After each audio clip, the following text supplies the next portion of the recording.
आप देख रहे हैं द मिसिंग स्ट्रीट। हेडफोन लगाइए और मजा लीजिए इस कहानी का। काव्या नाम की एक लड़की जो दिखने में बहुत सुंदर थी। उसके पापा सरकारी नौकर थे। रोज सुबह उठकर वो अपनी नौकरी पर चले जाते थे।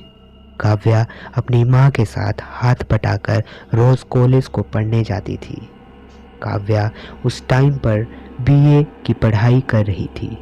काव्या जिस कॉलेज में पढ़ती थी वह कॉलेज लगभग 200 साल पुराना बना हुआ था। इस कॉलेज में अनेकों कमरे बने हुए थे। कुछ कमरों में स्टूडेंट्स की पढ़ाई कराई जाती थी और कुछ कमरे खाली पड़े हुए थे। कॉलेज के सभी स्टूडेंट्स इन बंद पड़े कमरों की चर्चा किया करते थे कि आखिर इन कमरों के अंदर है क्या। सभी स्टूडेंट्स इसी सोच में रहते थे। जब कोई विद्यार्थी इन कमरों के बारे में टीचर से सवाल करता था तो टीचर भी इन कमरों का राज नहीं बताते थे। यह कमरे लगभग 150 साल से बंद थे। इन कमरों को खोलने की किसी की भी हिम्मत नहीं हुई। हाँ, एक बार किसी अनजान लड़के ने इन कमरों में से एक कमरे में जाने का प्रयास किया था और वो सफल भी हो गया था। फिर क्या था, जब सुबह कॉलेज खुला तो उस लड़के की लाश उस कमरे से निकाली गई। उस दिन से आज तक यह कमरे पूरी तरह से बंद कर दिए गए। माना जाता था कि यह कमरे पूरी तरह से शापित थे। इन कमरों में भूत प्रेत और आत्माओं का साया था। इन कमरों में एक जिन की होने की कहानी बताई जाती थी। उस जिन को बिल्कुल भी नहीं पसंद था कि कोई इन कमरों के अंदर आए। ऐसा करने पर उस लड़के ने अपनी जान गंवा दी थी। काव्या और काव्या के दोस्त यह प्लान करते हैं कि इन कमरों में क्या है यह पता करना है। काव्या और काव्या के दोस्तों ने मिलकर कॉलेज की छुट्टियां पड़ने पर इन कमरों को खोलने का प्लान बनाया और छुट्टियां पड़ने पर रात को काव्या अपने दोस्तों के साथ इस कॉलेज में घुस गई। काव्या के साथ 2 लड़कियां थी और 2 लड़के। यह काव्या के दोस्त थे। रात के 3 बज रहे होते हैं क्योंकि काव्या ने रात के 3 बजे जाने का प्लान इसलिए बनाया कि इस समय हर आदमी गहरी नींद में होता है और वह बिना रोके टोके कॉलेज के अंदर जा सके। रात के 3 बजे काव्या ने अपने दोस्तों की मदद से उन कमरों के ताले तोड़ने शुरू कर दिए। कमरों के तालों के ऊपर कुछ तावीज बंधे हुए थे, लेकिन काव्या और काव्या के दोस्तों ने इन्हें नकार दिया क्योंकि यह सब अंधविश्वास पर विश्वास नहीं किया करते थे। कॉलेज में 2 कमरे खाली पड़े हुए थे।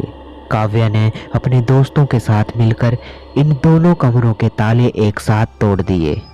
ताले तोड़कर 5 अंदर चले गए। इन कमरों में है क्या तलाश करने लगे। तलाश करते करते एक लड़का बेहोश होकर वहां पर गिर गया। शायद इसने कुछ भयानक देख लिया हो।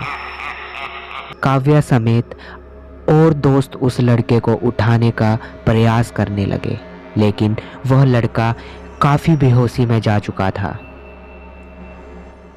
उसकी इस हालत को देखकर वह चारों भी डर गए।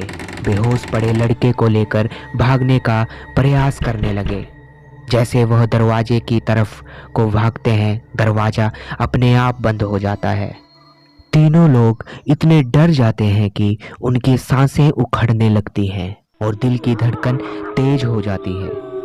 उस कमरे में मौजूद बहुत सी खूंखार आत्माओं ने इन तीनों को डराना शुरू कर दिया था। कभी कोई सामान इधर से उधर गिरता तो कभी कुछ ऐसी खतरनाक स्थितियों को देखकर वह चारों दोस्त भी बेहोश हो गए। आत्माएं इन 5 दोस्तों को मौत के घाट उतारने की प्रक्रिया शुरू कर देती हैं।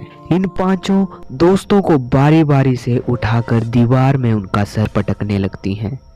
इन 5 दोस्तों की हड्डियां तोड़ देती हैं यह बेहोशी की हालत में पड़े थे, केवल इनकी सांसें चल रही थी, वरना पूरी तरह से यह पांचों मर चुके थे। इन दो कमरों में, एक में तो आत्माओं का वास था, दूसरे कमरे में जिन रहता था। वह जिन जाग जाता है, उस कमरे से निकल कर आता है। जिन की नज़र काव्या पर पड़ जाती है। जिन देखता है उस लड़की के साथ यह आत्माएं खूनी खेल खेल रही हैं। जिनको ऐसा नज़ारा देख जिनकी आंखों में खून उतर जाता है और जिनको काव्या से प्यार हो जाता है। इन सभी आत्माओं को अपनी शक्ति के जरिए भस्म कर देता है। इन पांचों दोस्तों की केवल सांसें ही चल रही थी और जिन उन सभी आत्माओं से उनको बचा लेता है। जिन इन पांचों को पूरी तरह से ठीक कर देता है और पांचों के दिमाग से ये रात की घटना को मिटा देता है ताकि इन सबको याद ना रहे। और काव्या को लेकर वो जिन वहाँ से चला जाता है। जब सुबह के 7 बजते हैं तो इनकी आंखें खुलती हैं और इन लोगों को केवल इन कमरों में घुसने तक की याददाश्त याद थी, बाकी सब भूल चुके होते हैं। और वो लोग काव्या को देखते हैं। उन्हें काव्या कहीं भी नहीं मिलती। काव्या को वो जिन उठाकर ले गया था। आज तक काव्या का कोई पता नहीं चला कि काव्या कहाँ है और कैसी है। तो दोस्तों, ये थी आज की कहानी। अगर आप लोगों को हमारी कहानी अच्छी लगे तो like and share and comment जरूर करें। धन्यवाद।